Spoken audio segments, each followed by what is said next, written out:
বর্তমান বিফি সাবেক বিফি নুরুকে দেখতে গেছে হাসপাতালে। তখন বিফি নুরুকে জিজ্ঞেস করলো, ভাই বিকাশ ব্যবসা কেমন চললো, লাভ কতটুকু, আমি কি সেই বিকাশ ব্যবসা চালু করব?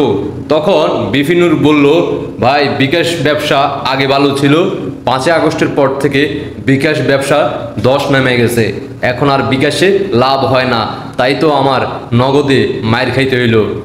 বর্তমানে বিকাশ ব্যবসা করো না, বিকাশ ব্যবসা যদি করো তাহলে হসপিটালে আমার মতো আইসা ভর্তি হইতে হইব, যতটুকু ইনকাম করবা বিকাশে তার চেয়েও বেশি তোমাকে ভর্তুকি দিয়ে হসপিটালে তোমাকে বিল পরিশোধ করতে হইব। তখন সাদিক কায়েম নতুন বিধি বলল, তাহলে কোন ব্যবসা করা যায়, কোনটা আমি চালু করব? তখন সে বলল, আল্লাহর কাছে ফানা চাও, আল্লাহর কাছে মুনাজাত ধরো, আল্লাহকে জিজ্ঞেস করো, কোনো ফেরাস্তার মাধ্যমে কোনো ধরনের ফয়সালা হয়তো বা আসতে পারে। তখন সাদিক কায়েম বিফি নুরের কথা শুনা হাতে তুললো আল্লাহর কাছে আর অজরে কান্না করলো বিফি নুরের সামনে। তখন বিফি নুর চিন্তা করে, হায় রে, এই জায়গা তো আমার ছিল, এখন তো আমি হারাই ফেললাম, আল্লাহ এই সুযোগ তারে দিও না। আর সে এমনি যেভাবে আছে বিফি এভাবে থাকুক। পরে একটু পরে ফেরাস্তার মাধ্যমে সৃষ্টিকর্তা নগদের ব্যবসা করার জন্য সাদিক কায়েমকে জানাইলো যে তুমি বিকাশ ব্যবসা করার দরকার নাই, বিকাশে বিগত দিনে বিকাশ নূরে অনেক অকারেন্স করছে, যেটা বাংলাদেশের মানুষ এখন আর খাবে না, তুমি একটা কাজ করো, ইসলামী ব্যাংক অথবা নগদের ব্যবসা চালু করতে পারো। তখন তারা দ্রুত এই সিদ্ধান্ত নিল, সামনের দিনগুলোতে নগদের ব্যবসা চালু হবে আর ইসলামী ব্যাংকের হিসাব চালু করব। কিন্তু কত হচ্ছে, বাংলাদেশে যে সকল বিকাশ দোকানদার ভাইরা এজেন্ট দায়িত্বে আছেন, হ্যাঁ, আপনাদের দিন শেষ।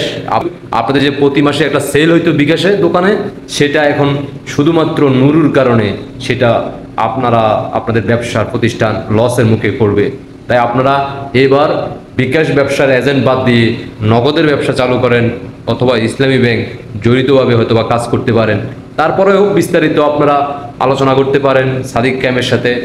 পার্সোনাল গোপনে কোনো ধরনের পরামর্শ দিছি কিনা বিকাশ নূর কিন্তু বারবার বলছে, ভাই বিকাশ ব্যবসা করো না, বিকাশ ব্যবসা করলে আমার মতো নগদে তুমি মাইর খেতে হইব, পরবর্তী হসপিটালে আইসা তোমাকে নিজের গাড়ি থেকে মানে নিজের অর্থ তোমাকে আরো ওভার ডাক্তার খরচ পরিশোধ করতে হইব। তো এখান থেকে দূরে থাকো, বিকাশ ব্যবসা করো না। বাংলার জনগণ বুঝে গেছে এই ধান্দা আর করা যাবে না। সবাই বিকাশ নূরের জন্য দোয়া করবেন, যাতে করে তিনি দ্রুত এই সাদিক কায়েমের দোয়ায় আল্লাহ কবুল করে ফেলে, দ্রুত জান্নাতবাসী করে, দ্রুত জান্নাতে যাওয়ার সুযোগ করে দেয়। আমিন আমিন আমিন সুম্মা আমিন। আল্লাহ হাফেজ।